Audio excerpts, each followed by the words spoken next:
చూడండి ఏమన్నాడు, చదువు తల్లి. యెహోవా నీతిమంతులను ఆశీర్వదించువాడవు నీవే. ఆగండి. యెహోవా ఎవరిని ఆశీర్వదిస్తాడట? నీతిమంతులను ఆశీర్వదించేవాడు మనం ఆరాధిస్తున్న దేవుడు. ఇంతకీ నీతిమంతులు ఎవరు? అది తెలవాలి కదా. ముందు నీతిమంతులు ఎవరో తెలవకుండా మనకు ఆశీర్వాదాలు ఎలా వస్తాయి? రండి చూద్దాం.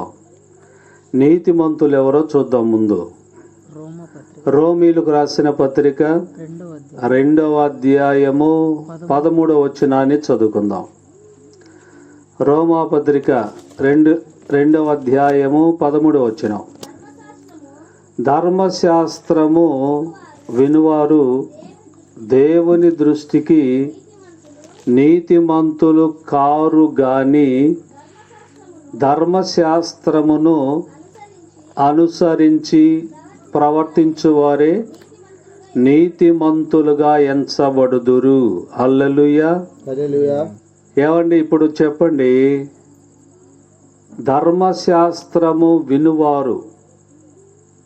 ధర్మశాస్త్రము అంటే ఇక్కడ అర్థం ఏంటంటే దేవుని వాక్యము. దేవుని వాక్యము.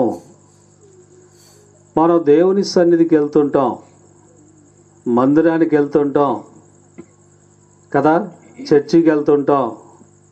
మనం ఏమనుకుంటామంటే, నేను చర్చికి వెళ్తున్నాను కదా, నేను వాక్యాలు వింటున్నాను కదా,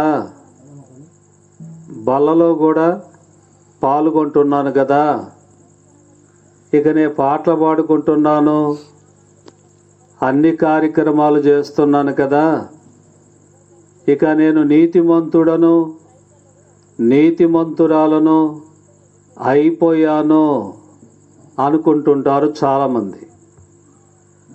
మందిరానికి వెళ్తారు కానీ ఆ వాక్యం ఏం చెప్తున్నాడో, పాస్టర్ గారు బైబుల్ ఏం చెప్తుందో ఆ ప్రకారంగా మనం జీవించాం.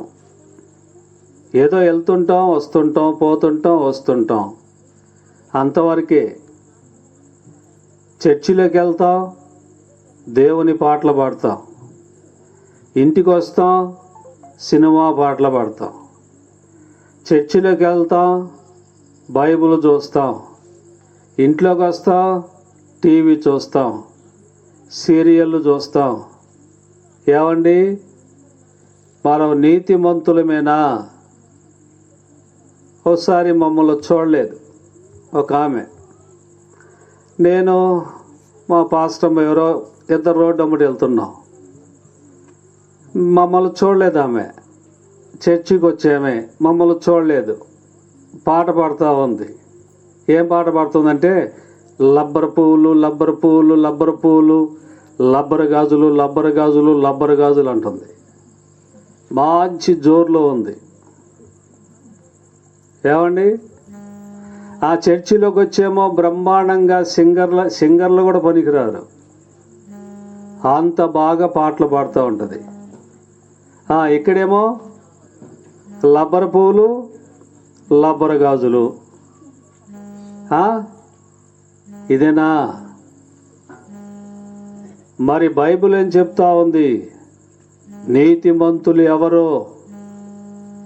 దేవుని వాక్యాన్ని వినేవారు కాదు, మందిరానికి వెళ్ళేవారు కాదు, మందిరానికి వెళ్ళొద్దని కాదు. దేవుని వాక్యము, దేవుడు ఏం చెప్తున్నాడో ఆ ప్రకారంగా జీవించేవారే నీతిమంతులు. దేవుడు చెప్పినట్లుగా మనం వింటున్నామా? దేవుడు చెప్పినట్లుగా మనం నడుస్తూ ఉన్నామా? దేవుడు చెప్పినట్లుగా మనం ప్రవర్తిస్తూ ఉన్నావా? మన ప్రవర్తన ఎలాగుంది ఆలోచన చేయాలి. అందుకే అన్నాడు ఇక్కడ, ఏమన్నాడు బాబు? దేవుని ధర్మశాస్త్రము వినువారు దేవుని దృష్టికి, ఎవరి దృష్టికి అట్టయ్యా? ధర్మశాస్త్రాన్ని వినేవారు, దేవుని వాక్యాన్ని వినేవారు దేవుని దృష్టికి నీతిమంతులుగా ఎంచబడరు. నీతిమంతులుగా ఎంచబడరు. మరి నీతిమంతులు ఎవరు? చదవండి. ధర్మశాస్త్రమును అనుసరించి ప్రవర్తించువారే నీతిమంతులుగా ఎంచబడుదురు. ఇప్పుడు చెప్పండి, వాక్యం వినేవారు, మందిరానికి వెళ్ళేవారు, మనం నీతిమంతులమేనా? వాక్యానుసారంగా మనం ప్రవర్తించినప్పుడు మనం నీతిమంతులుగా ఎంచబడతాం. దేవుడు ఏం చెప్తున్నాడు, మనమేం చేస్తున్నాం? దేవుడు ఎలా ఉండమన్నాడు, మనం ఎలాగుంటున్నాం? ఇది ఒక కారణం. ఇంకొక కారణం కూడా చూద్దాం. చూడండి, రోమాపత్రిక 5వ అధ్యాయము 9వ వచనం అనుకుంటా, అంతేనా? రోమాపత్రిక 5వ అధ్యాయం 9వ వచనం. కాబట్టి ఆయన రక్తము వలన ఇప్పుడు నీతిమంతులుగా తీర్చబడి మరింత నిశ్చయముగా ఆయన ద్వారా ఉగ్రత నుండి రక్షింపబడుదుము. దేవునికి స్తోత్రం. ప్రియులారా, చూడండి, రాత్రి కాలమందు ఒకటి వాక్యానుసారంగా జీవిస్తే వారు నీతిమంతులు. వినేవారు కాదు, వినటానికి అందరూ వింటారు, దారెమ్మటి వెళ్ళే వాళ్ళు కూడా వింటారు. ఏమండి, వారు నీతిమంతులు కారు కానీ వాక్యానుసారంగా జీవించేవారే నీతిమంతులు. అయితే ఇక్కడేమన్నాడు? ఆయన రక్తము ద్వారా. ఆయన అంటే ఎవరండి? యేసుక్రీస్తు ప్రభు. యేసుక్రీస్తు ప్రభు రక్తము ద్వారా ఇప్పుడు మనము నీతిమంతులుగా తీర్చబడి, యేసుక్రీస్తు రక్తము మనలను ఏం చేస్తుందో తెలుసండి? నీతిమంతులుగా తీరుస్తూ ఉంది. మరి ఇంకో మాట కూడా చెప్పాడు అక్కడ, ఏమన్నాడు ఇంకా? తీర్చి ఆయన ఉగ్రత నుండి రక్షింపబడుదుము. రక్తం ఎంత పని చేస్తుందో చూడండి.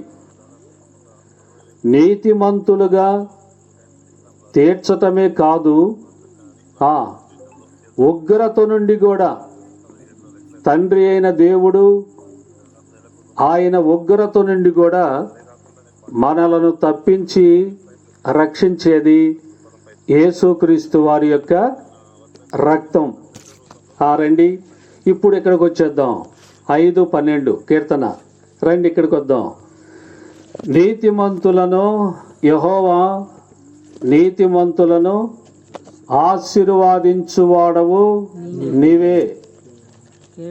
ఏమండి, నీతిమంతులను ఆశీర్వాదించేవాడు దేవుడు. మనం చూడండి, చాలా మందికి ఆశీర్వాదాలు ఉండవు. ఏమండి, ఆశీర్వాదాలు ఉండవు. మరి నువ్వు నీతిమంతుడివేనా? నువ్వు నీతిమంతురాలువేనా? దేవుని వాక్యానికి లోబడి జీవిస్తున్నావా లేదా? ఆలోచన చేయాలి. ఇంకేమన్నాడు బాబు? ఏమన్నాడు ఇంకా? కేడెముతో కప్పినట్లు దయతో వారిని కప్పెదవు. ఏమండి? కేడెముతో కప్పినట్లు అన్నాడు. కప్పటం అంటే ఏంది? ఒక కవచం, అదొక భద్రత. యెషయా గ్రంథంలోకి వెళ్తే అక్కడేమంటాడంటే కేడెం అంటే ఈట అని ఉంది అక్కడ. మరి ఇక్కడ చూస్తే ఏముందంటే కేడెము అంటే ఒక కవచము లాంటిది. అది యూట్యూబ్లో కూడా మనం చూస్తే ఒక భద్రతను కల్పించేది కేడెము. చూడు, నీతిమంతులకు ఓ భద్రత, ఓ కాపుదల దేవుడిస్తాడు. నీతిమంతులకు ఆయన ఆశీర్వదించటమే కాదు, నీకు ఓ భద్రతను కూడా ఆయన కల్పించేవాడు. సరే రండి చూద్దాం, మరొక వాక్యాన్ని చదువుకుందాం.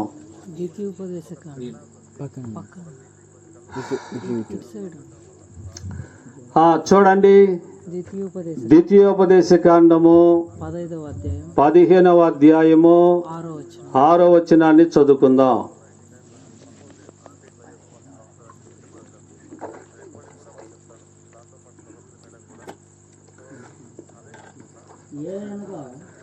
ద్వితీయోపదేశ కాండము 15వ అధ్యాయము 6వ వచనం.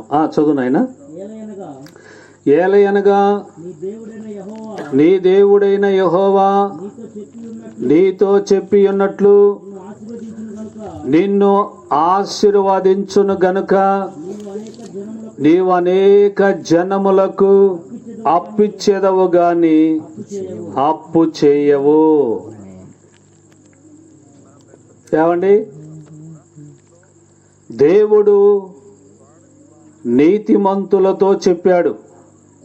ఏమని చెప్పాడు? నీవు అనేక జనములకు అప్పిచ్చేదవు గాని అప్పు మాత్రం చేయవు. మరి ఈనాడు చాలామంది జీవితాల్లో మనం చూస్తూ ఉంటాం, ఊరికి అప్పులు పాలైపోతారు. ఏమండి? ఇంట్లో అందరూ పని చేస్తూనే ఉంటారు, కానీ ఇంటి చుట్టూ అప్పులోళ్ళు ఉంటారు. లేరా? నేను ఒక ఇల్లు, ఒక కుటుంబాన్ని ఎరుగుదును. ఆ ఇంట్లో అందరూ పెద్దోళ్ళే, అందరూ పనులకు వెళ్తారు. కానీ సాయంత్రం వచ్చేసరికి జరిగేది ఏంటంటే ఆ ఇంటి చుట్టూ కూడా అప్పులోళ్ళు తిరుగుతూ ఉంటారు. ఏమండి? ఎందుకు వచ్చారు, ఏ సంగతి అని అడిగితే వాళ్ళనే మాట ఏంటో తెలుసా అండి? అయ్యా, మా దగ్గర డబ్బులు తీసుకున్నాడండి, కనీసం వడ్డీ కూడా ఇవ్వట్లేదు. వడ్డీ కూడా ఇవ్వట్లేదు. ప్రియమైన దేవుని బిడ్డలారా, నీ ఇంట్లో ఆశీర్వాదం లేదు. ఆశీర్వాదం లేకపోతే నీవు అప్పులు చేస్తావు. కొంతమంది అప్పులు చేసి తీర్చకుండా మరణించే వాళ్ళు కూడా ఉన్నారు. అప్పులు చేస్తారండి, దాన్ని తీర్చరు కొందరు. ఇక మరణమే శరణ్యం అనుకొని అలా మరణిస్తూ ఉంటారు. ప్రియమైన దేవుని బిడ్డలారా, కొంతమంది వడ్డీ వ్యాపారాలు చేస్తూ ఉంటారు.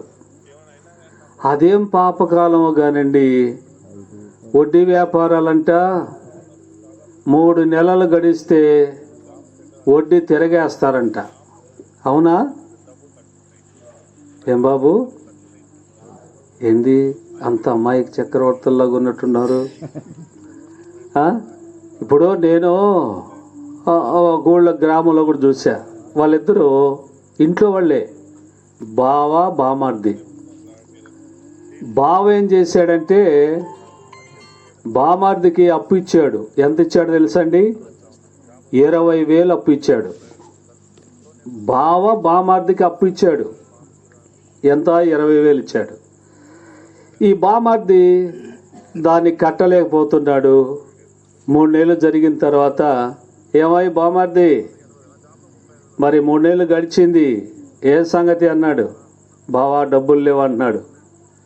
తిరగరాయమంటావా? ఆ రాయి. ఈ 20,000కి 3 నెలలకు ఒక 5,000 అనుకుందాం. 25,000 రాశాడు. మరలా 3 నెలలు గడిచింది, 10,000 అనుకుందాం, 35 రాశాడు. మరలా దానికి 3 నెలలు, అలా అలా అలా అలా జరుగుతూ ఎంత అయిందంటే ₹1,00,000 అయిపోయింది. తీసుకుందేమో 20,000, వడ్డీ 80 వచ్చింది, మొత్తం కలిపితే 1,00,000 అయింది.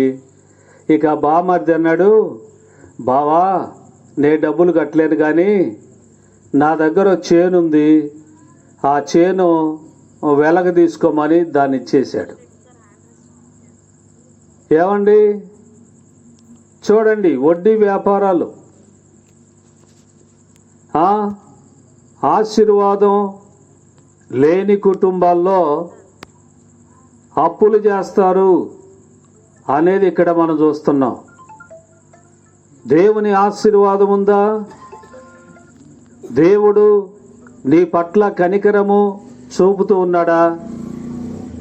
నీ చేతుల కష్టార్జితాన్ని దేవుడు ఆశీర్వదిస్తున్నాడా?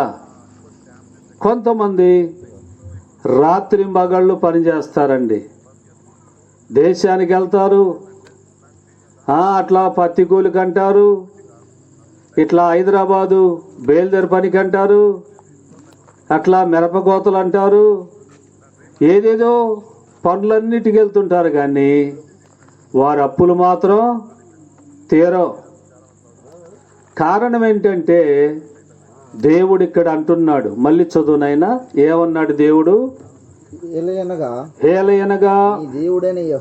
నీ దేవుడైన యెహోవా నీతో చెప్పినట్లు నిన్ను ఆశీర్వదించును గనుక నీవు అనేక జనములకు అప్పు ఇచ్చేదవు గాని అప్పు చెయ్యవు. చెప్పండి, నీవు అనేక జనములకు ఏం చేస్తావంట? అప్పిస్తావు. కానీ నువ్వు మాత్రం అప్పు చేయవు. కారణం, దేవుడు నీవు నీతిమంతుడుగా నీతిమంతురాలుగా ఆయన దృష్టిలో నువ్వు కనిపించగలిగితే నువ్వు అప్పు చేయవు.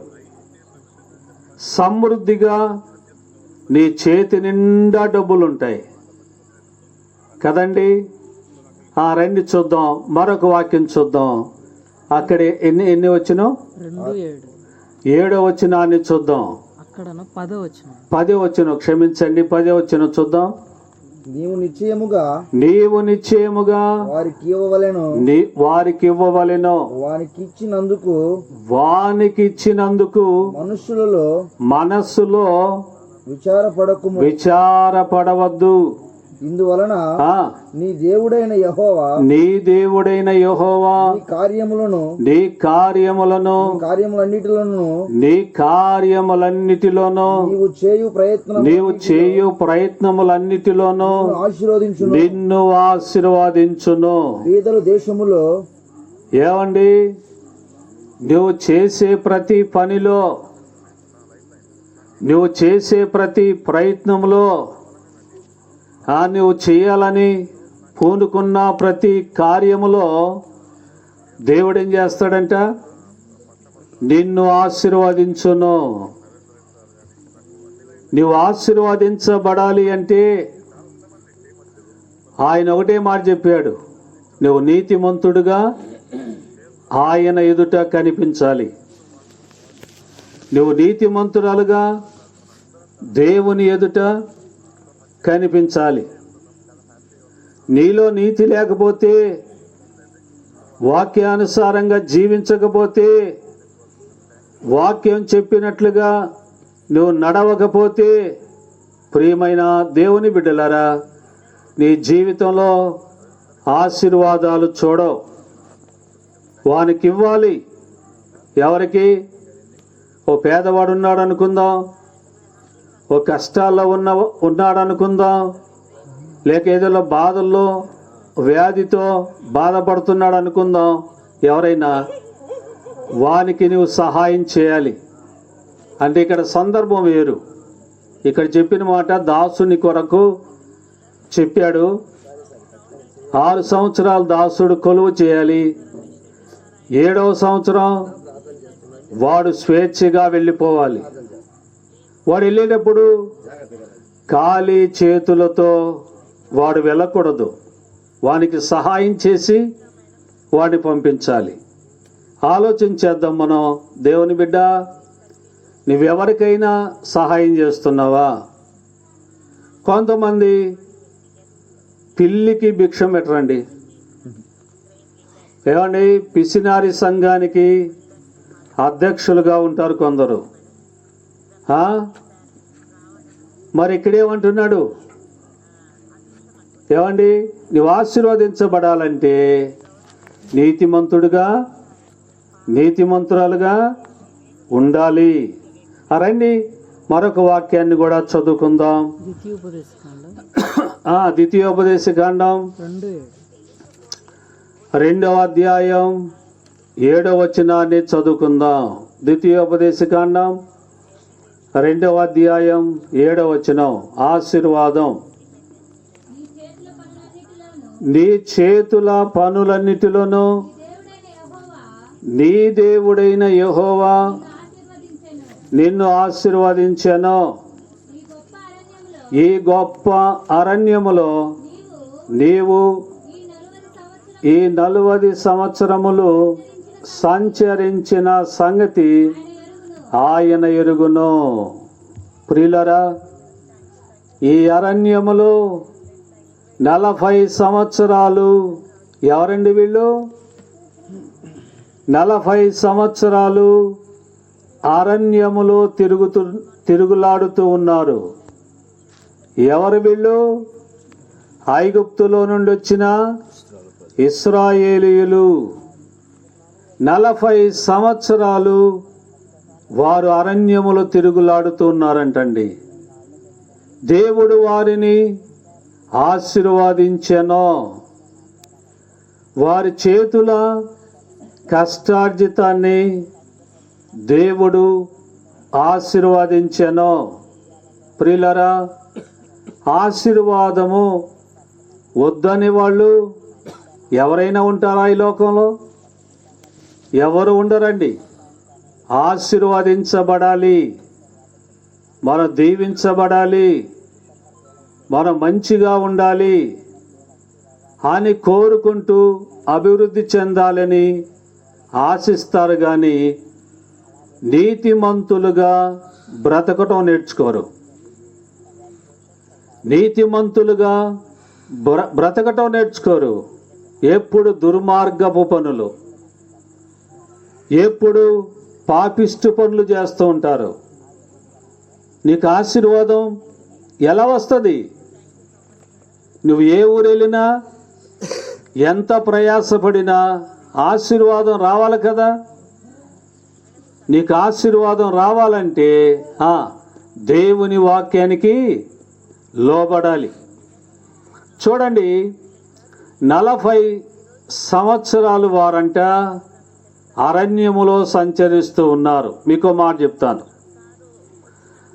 ఐగుప్తులో వాళ్ళు బయలుదేరినప్పుడు చిన్న పిల్లలకు మంచి రంగురంగుల డ్రెస్సులు వేశారు. అంటే మంచి దుస్తులు, బాగా మంచిగా ఉండే బట్టలు వేశారు. వారి పాదాలకు చెప్పులు తొడిగారు. అమ్మా వినండి, వారు ఐగుప్తులో ధరించిన వస్త్రాలు కానాను దేశానికి చేరేంత వరకు 40 సంవత్సరాలు కూడా అదే వస్త్రాల మీద ఉన్నారంట. చెప్పులు కూడా అవే. కానీ చిన్న పిల్లవాడికి ఓ డ్రెస్సు ధరించారు. ఏమండి, చిన్న పిల్లవాడు ఎదుగుతాడా ఎదగడా? ఏమ్మా, ఎదుగుతాడా ఎదగడా? అయ్యా, పెరుగుతాడా లేదా? పెరుగుతాడు. మరి డ్రెస్సు కూడా ఆ అబ్బాయితో పాటే పెరుగుతూ ఉందట. దేవునికి స్తోత్రం. అక్కడ వేసిన డ్రస్సు ఇక అరణ్యములో వాళ్ళు ఉతుక్కోవటం కానీ, చెప్పులతో మరి చెప్పులు కొత్తవి తొడుక్కోవటం కానీ, లేక మరి వేరే డ్రెస్సులు వేసుకోవటం కానీ ఇలాంటివేమీ లేదు. కూడా వాళ్ళు స్నానం చేయకపోయినా వాళ్ళు ఫ్రెష్గా ఉన్నారంటండి. వాళ్ళు అప్పుడప్పుడే స్నానం చేస్తే ఎలా ఉంటారో, ఎంత తేటగా బాగుంటారో ఆ రీతిగా 40 సంవత్సరాలు వాళ్ళు ఉన్నారంట. చూడండి, బైబిల్ చదువుకుందాం. మళ్ళీ చదువు బాబు ఆ వాక్యాన్ని. 2వ అధ్యాయం 7వ వచనం. నీ చేతుల పనులన్నిటిలో నీ దేవుడైన యెహోవా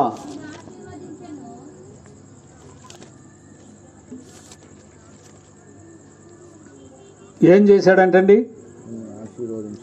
నిన్ను ఆశీర్వదించెను. ఈ గొప్ప అరణ్యములు నీవు ఈ 40 సంవత్సరములు సంచరించిన సంగతి ఆయన ఎరుగును. అమ్మా, ఈ లోకం ఎలాంటిది? అరణ్యము లాంటిది. ఈ లోకంలో మనం పడే బాధలు, మనం పడే కష్టాలు, మనం పడే నానా తిప్పులన్నీ కూడా దేవుడు ఎరుగును అనే మాట చూస్తున్నాం. ఆయన బిడ్డలైన వారిని ఆయన ఆశీర్వాదించే దేవుడు అనే మాట చూస్తున్నాం. మంచిది ప్రియులారా, రండి మరొక వాక్యాన్ని కూడా చూద్దాం.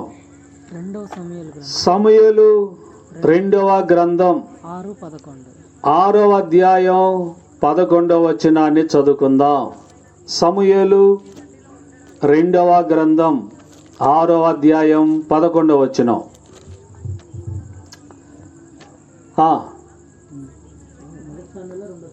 2 సమూయేలు 2వ గ్రంథం అన్నాను కదా. చెప్పండి అమ్మా.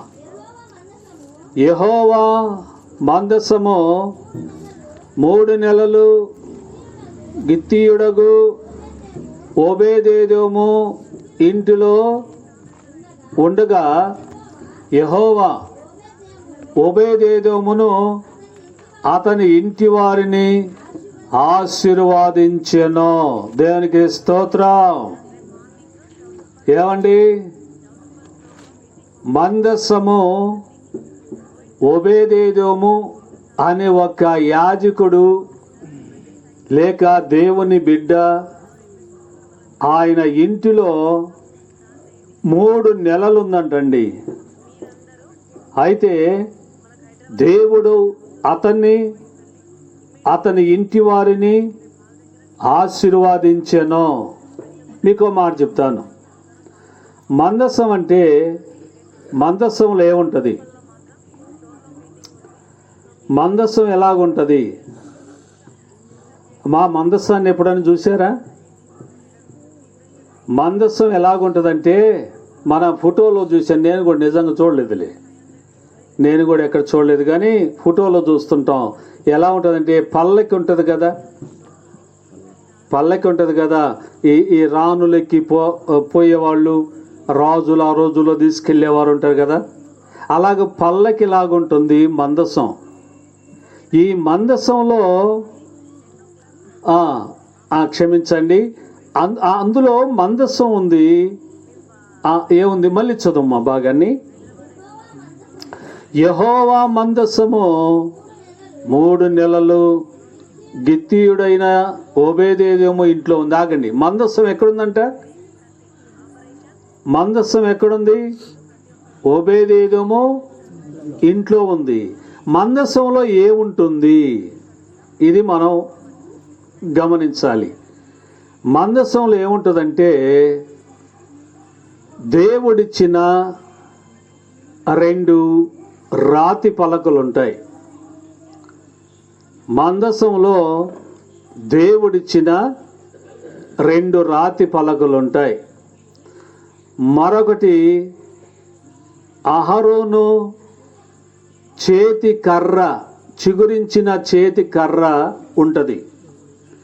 మూడవది బంగారు పాత్ర అంటే మన్నా ఉంటుంది, మన్నా గల పాత్ర ఉంటుంది. ఈ మూడు ఆ మందసంలో ఉంటుంది. మీకు ఓ మాట చెప్తాను. మరి ఆనాడు మందసాలు ఉన్నాయి కదా, మరి ఈనాడు మందసాలు ఉన్నాయా? అయ్యా, ఈనాడు మందసాలు ఉన్నాయా బాబు? ఉన్నాయా? ఉన్నాయి. ఈనాడు మందసాలు ఉన్నాయి. ఎట్లా ఉన్నాయి? దేవుని వాక్యం అంటే ఇప్పుడు నీ చేతిలో ఉన్న బైబులే మందసం. దేవునికి స్తోత్రం. దేవుని వాక్యం నీ చేతిలో ఉన్న బైబులే మందసం. మరి నీ ఇంట్లో ఎన్ని సంవత్సరాలుగా బైబిల్ ఉన్నా నీకు ఆశీర్వాదం రావట్లేదు. ఏమండి, బైబిల్ని మనం చాలా తేలిగ్గా చూస్తూ ఉంటాం. బైబిల్ని కొంతమంది చూడండి ఏం చేస్తారంటే చిన్న పిల్లలకి ఇస్తారు బైబిల్. ఆ పిల్లలకి ఏం తెలుసండి? అదేదో బుక్కులే పుస్తకంలే అనుకొని వారు కింద ఇసిరిసిరి పారేస్తారు. కొంతమంది ఆ కాళ్ళతో కూడా పిల్లలు తొక్కుతూ ఉంటారు. కొంతమంది ఏం చేస్తారో తెలుసండి?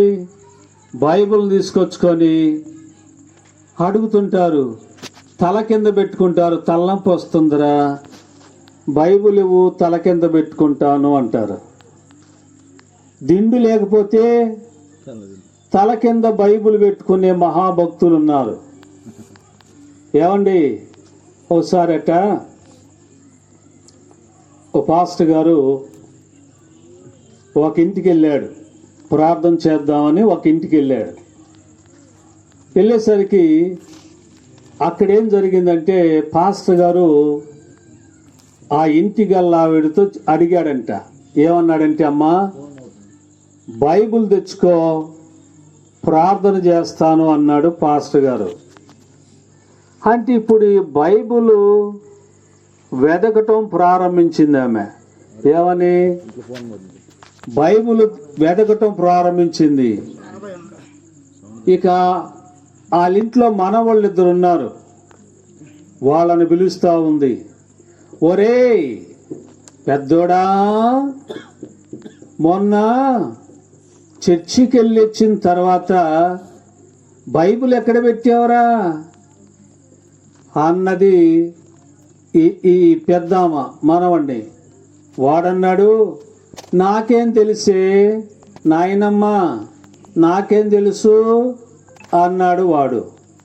ఆ గూడు ఎతికారు, ఈ గూడు ఎతికారు, అక్కడ ఇక్కడ ఎక్కడ చూసినా కాన్రల బైబిలు. మరలా పిలుస్తుంది ఆమె, ఒరే చిన్నోడా, అరే మొన్న ప్రార్థనకి వెళ్ళి వచ్చిన తర్వాత బైబిల్ ఎక్కడ పెట్టావురా, నువ్వేం చూసావా? నాకేం తెలిసే బామ్మ, నాకేం తెలిసే బైబిల్ ఎక్కడ పెట్టావో అన్నాడు వాడు. మొత్తం మీద వాళ్ళు బైబిల్ ఎక్కడుందో అటు చూసి ఇటు చూసి మొత్తం మీద కనుగొన్నారు. బైబిల్ ఎక్కడుందంటే ఇంటి ముందర పొయ్యి పెట్టుకొని పొయ్యికి పొంత పెడతారు. పొంత పెడతారు మీరు? ఏమండి పొంతలు ఉన్నాయి ఇప్పుడు? ఇప్పుడు పొంతలు లేవు. పెద్దోళ్ళకి తెలుసు పొంతలు. ఇప్పుడు అంతా గ్యాసులు కదా. పొంతలో పెద్దోళ్ళకి తెలుసు. పొయ్యి పెట్టే బయట ఆ పొయ్యి కాడ పొంత పెట్టుకునేవాళ్ళు.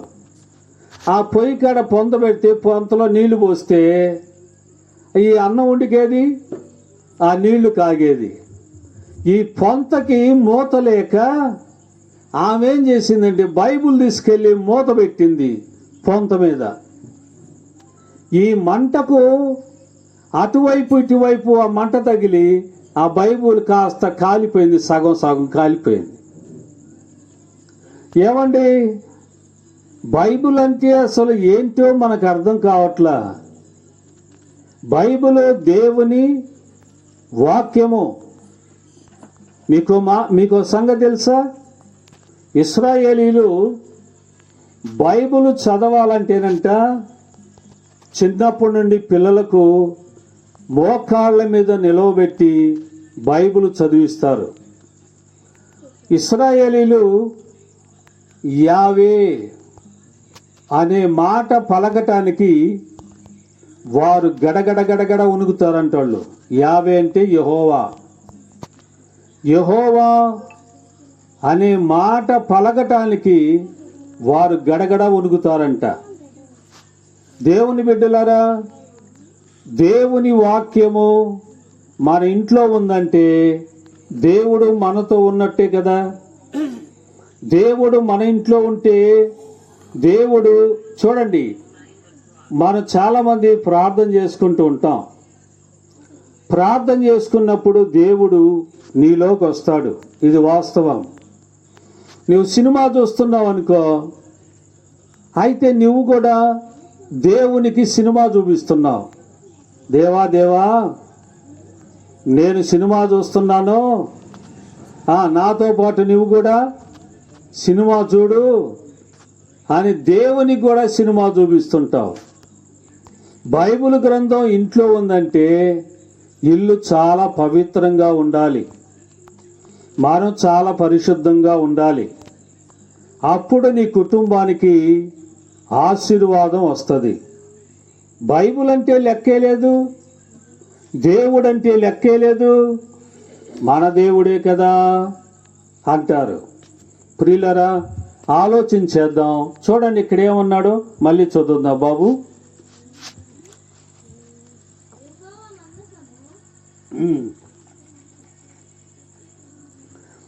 చెప్పు తల్లి. యెహోవా మందసము 3 నెలలు గిత్తీయుడగు ఓబేదేదోము ఇంటిలో ఉండగా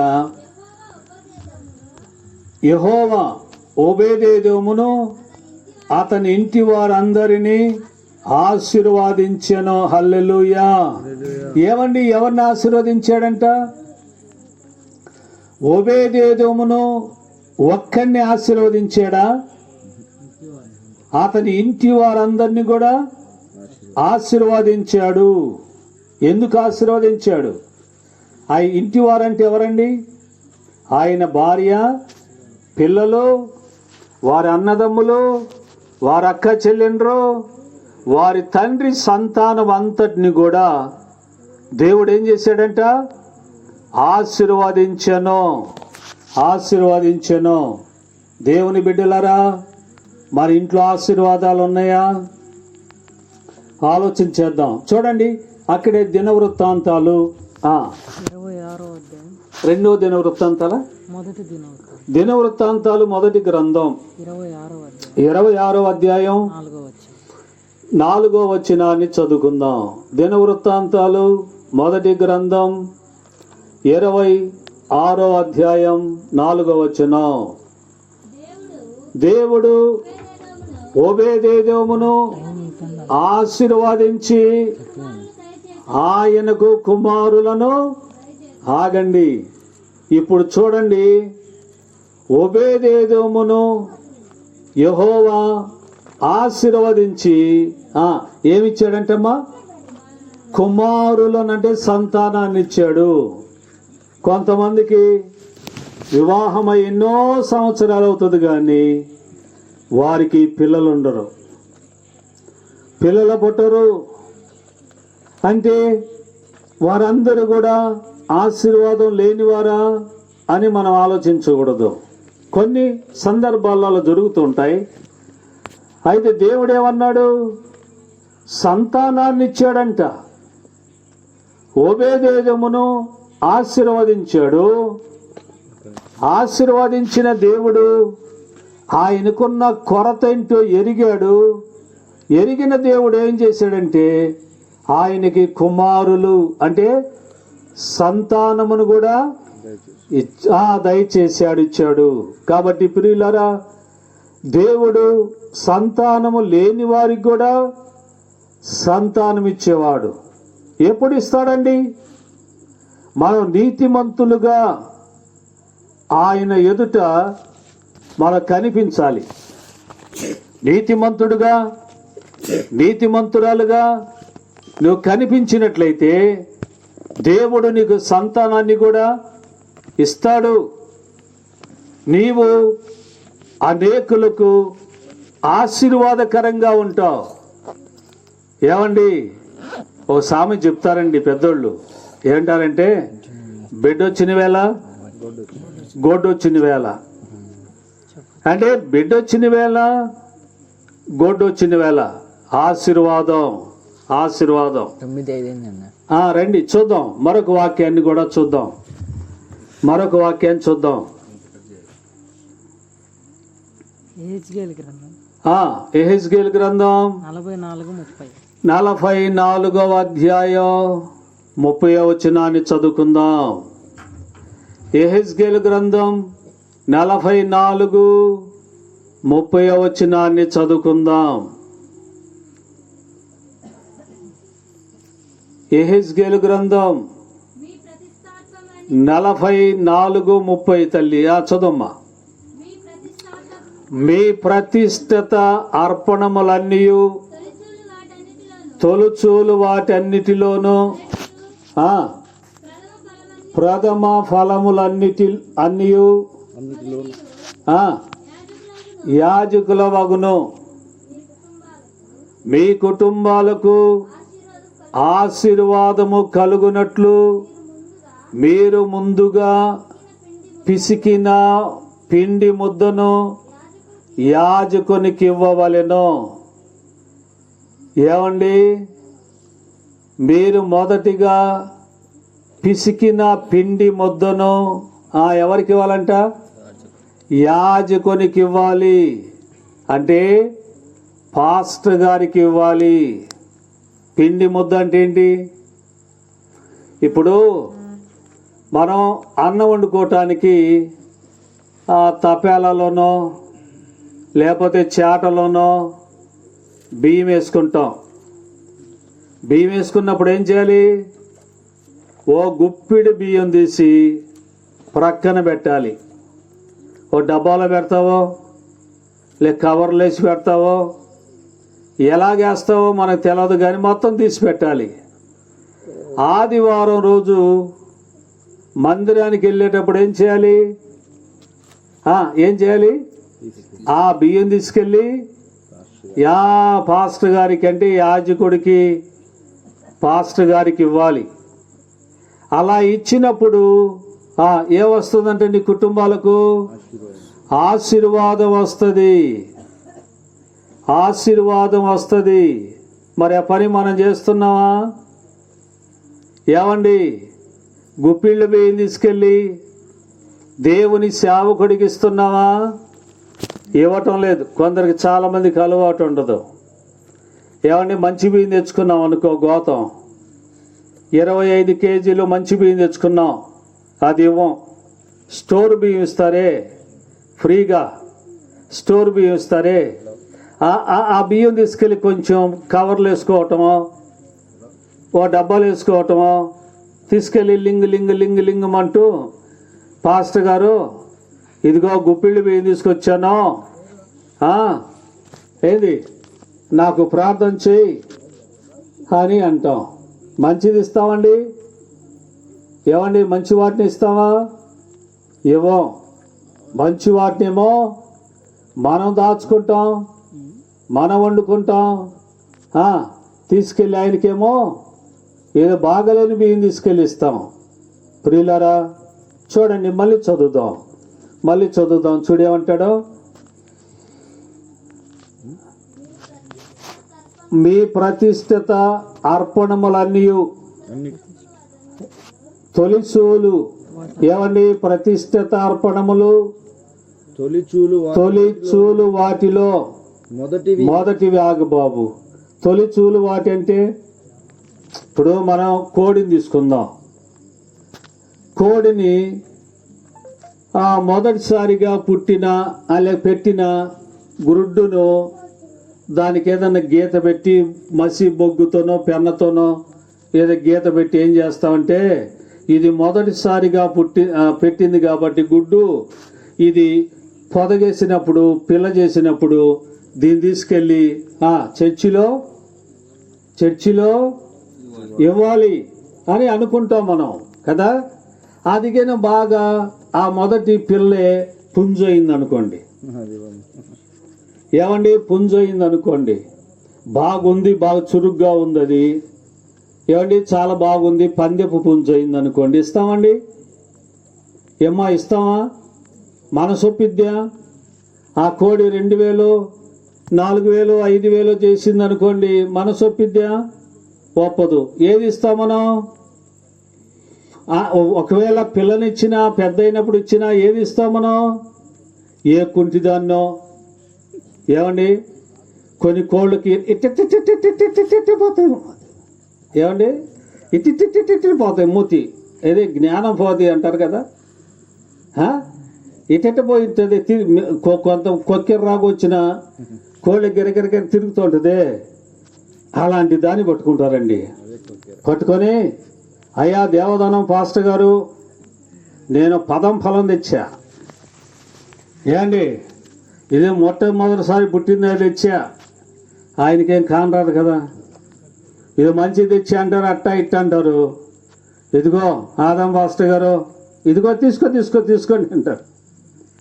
మంచిదాన్నేమో దాచి పెడతాం, మంచిదాన్నేమో దేవునికి ఇవ్వు, ఏమండి ఆ చెడిపోయిన దాన్నో కుంటిదానో టింగటిక్కు అంటది కొన్ని కోళ్ళు, ఏమండి కుంటుకుంటూ పోతాయి.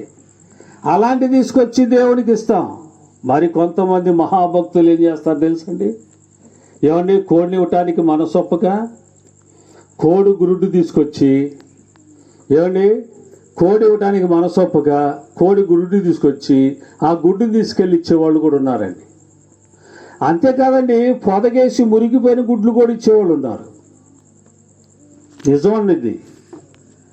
కాబట్టి దేవుని బిడ్డ, నువ్వు దేవునికి ఇచ్చేది శ్రేష్టమైన వాటినే ఇవ్వాలి, మంచి వాటినే దేవునికి ఇవ్వాలి. మంచి వాటినేమో నువ్వు దాచిపెట్టుకుంటావా? దేవునికేమో ఏమండి ఆ పాడైపోయింది, ఆ కుంటిది, ఆ జ్ఞానం పోయిన దాన్ని అలాంటి తీసుకొచ్చి దేవునికి ఇస్తావా? నీకు ఆశీర్వాదం ఎలా వస్తుందండి? ఏమన్నాడమ్మా? ప్రథమ ఫలము అన్నాడు. తర్వాత ఏమన్నాడు? తొలిచూలు పుట్టిందని. చెప్పు. తొలిచూలు వాటిలన్నిటిలో మొదటివి ప్రథమ ఫలములన్నిటిలో మొదటివి. ఆగండి. ఏమండి, ఎక్కడైనా మన పంట వేసుకున్నాం, ఓ చెట్టు వేసాం, ఓ పొలమే వేసాం, మరి బాగా పంట పండింది, దేవునికి తీసుకొచ్చి కానుకను ఇస్తామా మనం? మొదటిసారి పండిందాన్ని. సరే, అక్కడి దాకా ఎందుకండి, నీకు ఉద్యోగం వచ్చింది అనుకుందాం. ఉద్యోగం వచ్చినప్పుడు మొదటి జీతాన్ని దేవునికి ఇస్తావా? అదే ఇక్కడ చెప్తున్నాడు. మొదటి జీతాన్ని దేవునికి ఇస్తావా? ఇవ్వం, మనసొప్పదు మనకి. మళ్ళీ దేవుని బిడ్డలు లేకపోతే రకరకాలుగా ఏదో చెప్పుకుంటూ ఉంటాం మనం. ప్రియులారా, దేవుడు ఏం చెప్తున్నాడు, మనం ఏం చేస్తున్నాం? ఇంకా ఏమన్నాడు బాబు? యాజకులకు అయ్యయ్యా చెప్పు. నేను ఇట్టింటున్నాలే, నువ్వు చదివేది ఇంట్లో నేను ఇట్టింటున్నా. చెప్పు నాయనా.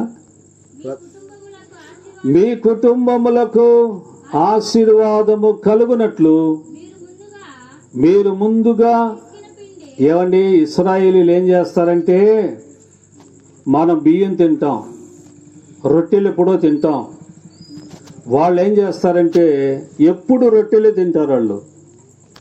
అందుకని వాళ్ళు ఏం చేస్తారు, ఆ తొట్టిలో టబ్బులు వేసుకున్న ఆ పిండి, ఆ పిసికిన పిండినిట మొదటి ముద్దను ఎవరికి ఇస్తారంట? యాజకునికి. అమ్మ ఎవరికి ఇవ్వాలంట? యాజకునికి ఇవ్వాలి. అలాగే మనం చేస్తున్న ఆహారంలో కూడా గుప్పిళ్ళు బియ్యం తీసుకెళ్ళి ఎవరికి ఇవ్వాలి చెప్పండి? యాజకునికి ఇవ్వాలి. ఇంకేమన్నాడు బాబు? పక్షుల్లో కొని పశువుల్లోనూ వద్దులేమ్మా. దీనికి సంబంధించిన ఒక్క మాట చదివించి నేను ఆగిపోతా. దీనికి సంబంధించిన వాక్యం ద్వితీయోపదేశకాండమా? సంఖ్యాకాండం 15:21. అది చదివించి నేను ఆగుతాను. సబ్జెక్ట్ ఇంకా చాలా విషయాలు ఉన్నాయి. మీ తరతరములకు మీ మొదటి పిండి ముద్దలోనిది ప్రతిష్ఠిత అర్పణముగా యెహోవాకు అర్పింపవలెను. ఎవరికి ఇవ్వాలంటండి? యెహోవాకి తరతరముల వరకు, మీ బిడ్డల తరతరముల వరకు. చెప్పండి, మళ్ళీ చదువుమ్మా. మీ తరతరములు అంటే ఒక తరం అనలా. ఏమండి, ఓ కొంతకాలం అని చెప్పలా, తరతరముల వరకు. మీ మొదటి పిండి ముద్దలోనిది ప్రతిష్ఠిత అర్పణగా యెహోవాకు అర్పించాలి. మనం ఇస్తున్నామా? మన అర్పణలను ఏమండి, మన దేవునికి కానుకలు మరి దేవునికి ఇస్తున్నావా? ఈ సబ్జెక్ట్ ఇంకా చాలా విషయాలు ఉన్నాయి. నేను ఆగిపోతున్నాను. మన మూలవాక్యాన్ని ఒక్కసారి జ్ఞాపకం చేసుకొని నేను ఆగిపోతాను. చూడండి, 5వ కీర్తన 12వ వాక్యము. 5వ కీర్తన 12వ వచనం.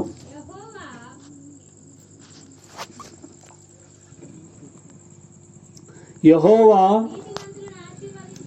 నీతిమంతులను ఆశీర్వదించువాడవు నీవే. ఏమండి, యెహోవా ఎవరిని ఆశీర్వదిస్తాడంట? నీతిమంతులైన వారిని. నువ్వు పల్లెటూరులో ఉండు, గ్రామాల్లో ఉండు, పట్టణములో ఉండు, చదువుకో, చదువు లేకుండా ఉండు, ఉద్యోగం ఉండొచ్చు, ఉద్యోగం లేకపోవచ్చు, నువ్వు రైతువు కావచ్చు, కూలి పని చేసుకునేవాడివే కావచ్చు. నువ్వు ఎవరవైనా సరే దేవుని ఎదుట నీవు నీతిమంతుడుగా, నీతిమంతురాలుగా నువ్వు కనిపించినట్లయితే దేవుడు నిన్నేం చేస్తాడంట? ఆశీర్వాదిస్తాడు. కేడెముతో కప్పినట్లు దయతో కప్పెదవు. దయ అనే కేడెముతో నిన్ను కప్పుతాడంట. భద్రత, కాపుదల, ఆయన ఆశీర్వాదం నీకు లభిస్తుంది. ఎప్పుడండి? ఎప్పుడంట? ఎప్పుడంట? నీతిమంతుడుగా, నీతిమంతురాలుగా దేవుని ఎదుట నువ్వు కనిపించినప్పుడు దేవుడు నిన్ను ఖచ్చితంగా ఆశీర్వదిస్తాడు. ఈ అవకాశం ఇచ్చిన మరి దైవజనులు పెద్దలకు మీ అందరికీ నా వందనాలు చెల్లిస్తూ నేను ముగిస్తున్నా. అయ్యా, ప్రార్థన చేసుకుందాం. మరి సమయము అందరం కళ్ళు మూసుకుంటే చివరి ప్రార్థన చేసుకొని మరి సెలవు తీసుకుందాం. మనకు చక్కటి విషయాలు, ఆత్మీయ విషయాలు చెప్పినట్టు మరి పాస్టర్ గారికి ప్రభుపేట వందనాలు తెలియజేసుకుందాం. అందరూ కళ్ళు మూసుకొని తలలో ఉంచుకుంటే చిన్న ప్రార్థన చేసుకొని మన సెలవు తీసుకుందాం. మన మధ్యలో ఉన్నట్టు అయ్యగారే మనకు ప్రార్థన చేసి ఆశీర్వదిస్తారు.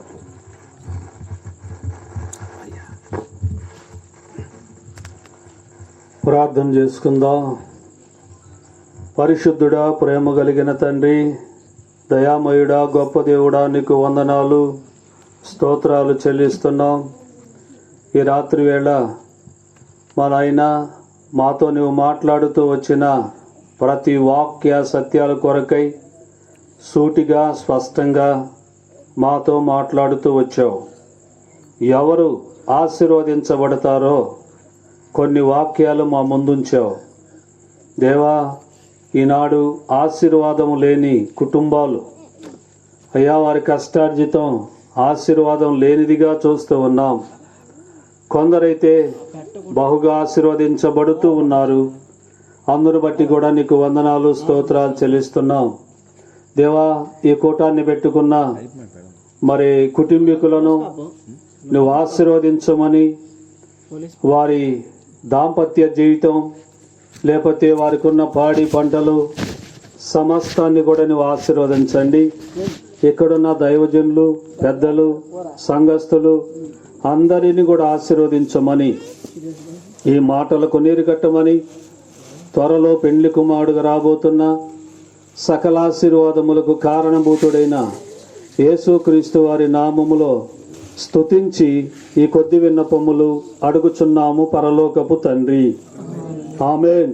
మన తండ్రి అయిన దేవుని యొక్క ప్రేమయు, కుమారుడైన యేసుక్రీస్తు వారి యొక్క కృపయు, పరిశుద్ధాత్మ యొక్క సహవాసం కూడి వచ్చిన మనందరికీ, సర్వలోకంలో సకల పరిశుద్ధులకును, ఈ కూటాన్ని ఏర్పాట్లు చేసుకున్న ఈ కుటుంబీకులకును సదాకాలము తోడయుండి నడిపించునుగాక.